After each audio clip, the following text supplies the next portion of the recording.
दोस्तों जीएसटी में बहुत इंपॉर्टेंट डिसीजन दिया गया है। यदि सप्लायर के द्वारा टैक्स पे नहीं किया जाता है तो क्या उस केस में रिसिपिएंट की गुड्स को कॉन्फिस्केट किया जा सकता है। केस के फैक्ट इस प्रकार है, रिसिपिएंट के द्वारा गुड्स को ट्रांसपोर्ट किया जाता है, लेकिन रास्ते में ही जीएसटी ऑफिसर के द्वारा गुड्स को रोक लिया जाता है और ई-वे बिल और इनवाइस मांगे जाते हैं। ई-वे बिल और इनवाइस बिल्कुल सही होते हैं, उनमें कोई डिस्क्रिपेंसी नहीं होती है, लेकिन फिर भी गुड्स को कॉन्फिस्केट कर लिया जाता है, यानी कि जब्त कर लिया जाता है जीएसटी ऑफिसर के द्वारा। इस केस में जीएसटी ऑफिसर के द्वारा ये कहा जाता है कि इन्वेस्टिगेशन के दौरान ये पता चला है कि जिस सप्लायर से ये गुड्स ली गई है रिसिपिएंट के द्वारा, उसके द्वारा कोई इनवर्ट सप्लाई नहीं ली जाती है, वो सिर्फ आउटवर्ड सप्लाई कर रहा है, कोई जीएसटी पे नहीं कर रहा है।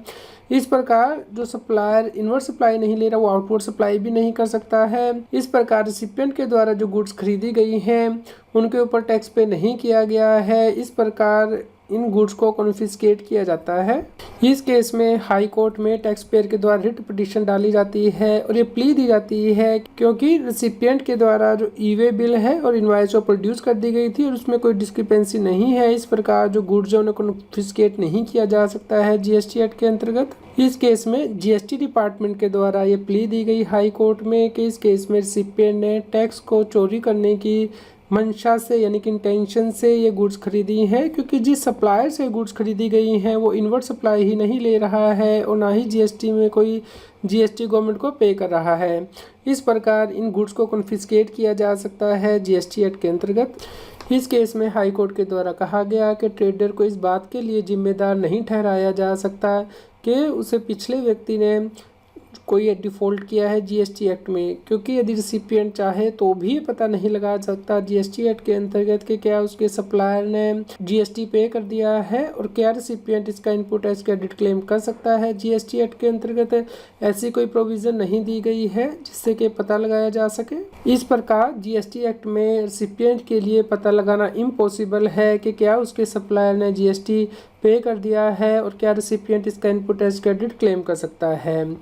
यही एक वजह है जिसकी वजह से कि जीएसटी एक्ट के अंतर्गत स्क्रूटनी और असेसमेंट की प्रोविज़न है, क्योंकि जब स्क्रूटनी और असेसमेंट की जाती है उसके बाद ही पता लगाया जा सकता है कि क्या जीएसटी एक्ट की प्रोविज़न्स को फॉलो किया गया है और इनपुट टैक्स क्रेडिट क्लेम किया गया है।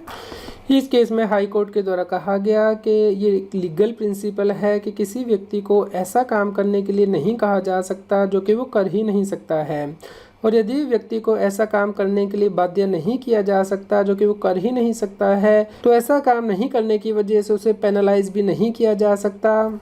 इस केस में हाई कोर्ट के द्वारा अपील को अलाउ कर दिया गया और गुड्स और कन्वीनियंस को रिलीज़ कर दिया गया। इस प्रकार दोस्तों यदि सप्लायर ने जीएसटी नहीं भी पे किया है तब भी रिसिपिएंट के गुड्स को कॉन्फिस्केट नहीं किया जा सकता है जीएसटी एक्ट के अंतर्गत। यदि आप इस चैनल के मेंबर हैं तो इस जजमेंट की साइटेशन इस चैनल की कम्युनिटी टैब में जाके रेफ़र कर सकते हैं मेंबर्स ओनली केस में। यदि आप चैनल के मेंबर नहीं हैं तो आप इस जजमेंट को डाउनलोड कर सकते हैं। इसका लिंक इस न्यूज़ की वीडियो डिस्क्रिप्शन में भी दिया गया है। उम्मीद करते हैं आपके लिए यह न्यूज़ यूज़फुल रही होगी। कृपया लाइक कीजिए, शेयर कीजिए ताकि सभी लोगों तक ये जानकारी पहुंच पाए और वो जीएसटी की कॉम्प्लायंस कर पाएँ। आप CA Satbir Singh YouTube channel की मेंबरशिप ज्वाइन कर सकते हैं। इसके लिए वीडियो में नीचे ज्वाइन बटन दिया गया है, जिससे कि आप जीएसटी और इनकम टैक्स के लाइव क्वेश्चन पूछ सकते हैं, ईमेल कर सकते हैं।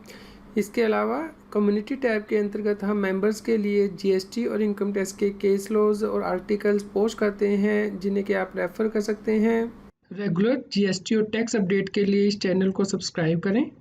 फ्रेंड्स, आप टीडीएस, इनकम टैक्स, जीएसटी और अकाउंटिंग सॉफ्टवेयर ऑडिट ट्रेल के साथ कॉम्प्लायंस आसानी से कर सकते हैं। इन सॉफ्टवेयर के डेमो देखने के लिए आप हमें मोबाइल नंबर के साथ ईमेल कर दीजिए taxil@gmail.com पर। आप हमें Telegram app CA Satbir Singh Taxil पर ज्वाइन कर सकते हैं ताकि आप जीएसटी और इनकम टैक्स के रेगुलर अपडेट अपने मोबाइल पर ही प्राप्त कर सकें।